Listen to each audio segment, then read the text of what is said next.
Bonjour les amis, j'espère que tout le monde va bien. Alors aujourd'hui, j'ai eu le goût de vous parler des dons, des trésors qui sont vraiment enfouis, parce que c'est pas facile de les découvrir. Ils sont enfouis à l'intérieur de nous. C'est sûr que ces dons-là, pour pouvoir y accéder, il faut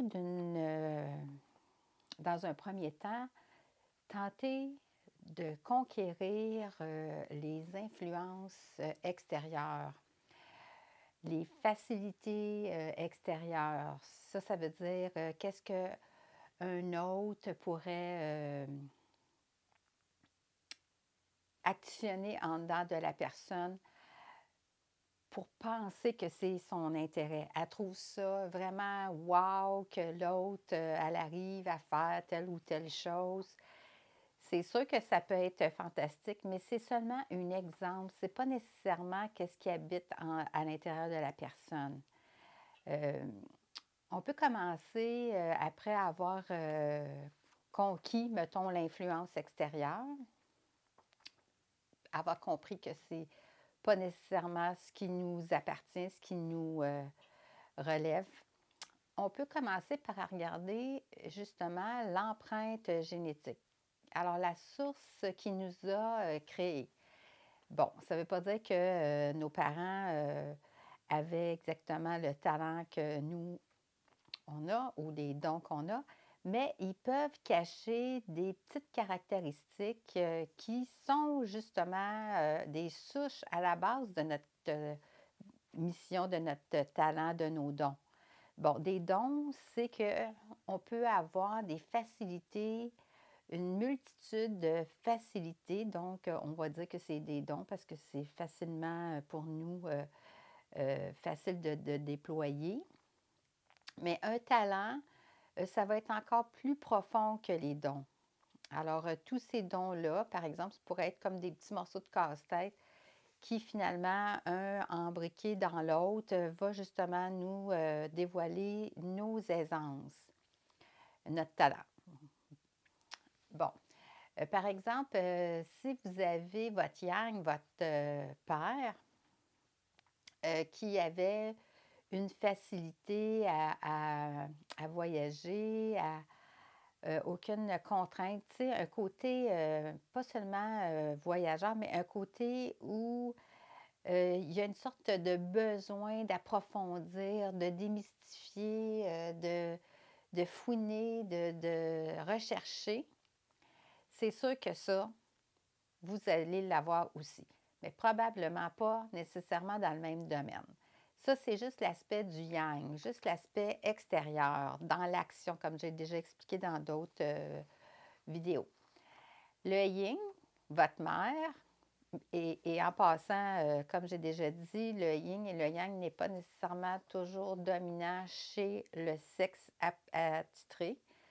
Ça veut dire qu'un père peut avoir un yin plus développé qu'un yang. Ça veut dire que son fondement intérieur est vraiment plus élaboré.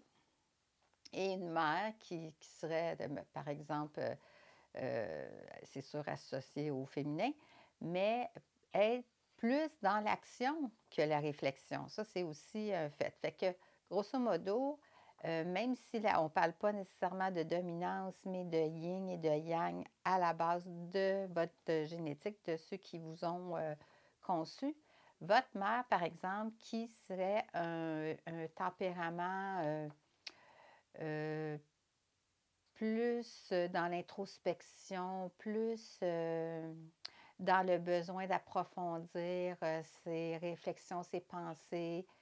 Alors, quand on combine les deux, on pourrait, par exemple, avoir des petits des petits repères concernant les dons qui nous composent, qui nous habitent.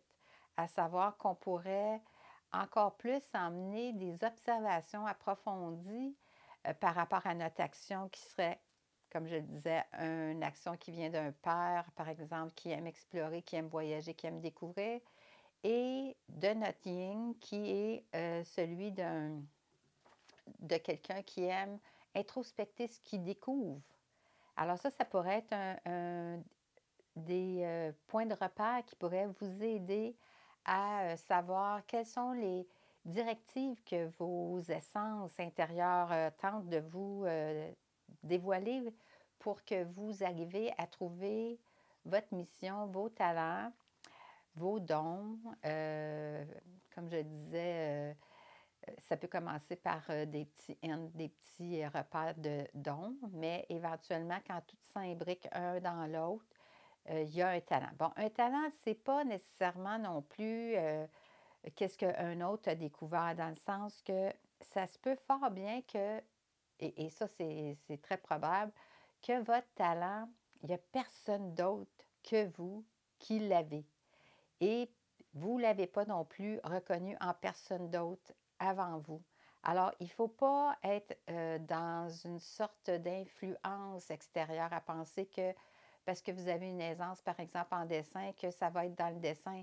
Ça peut être aller encore plus dans des recherches avec des petits détails, oui, spécifiques, mais seulement comme un outil pour arriver à votre expertise ou votre talent.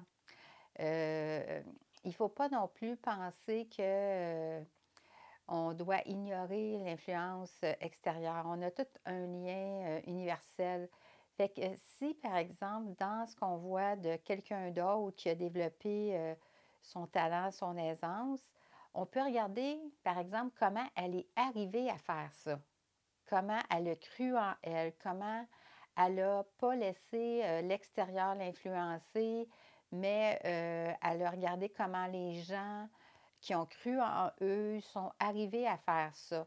Qu'est-ce qu'ils ont dû conquérir, par exemple, dans la discipline, dans l'introspection, dans les recherches, dans la pratique. Tu sais, des parallèles qui ne sont pas du même domaine, mais qui peuvent être des outils vraiment favorables pour vous aider à découvrir vos propres dons, vos propres talents.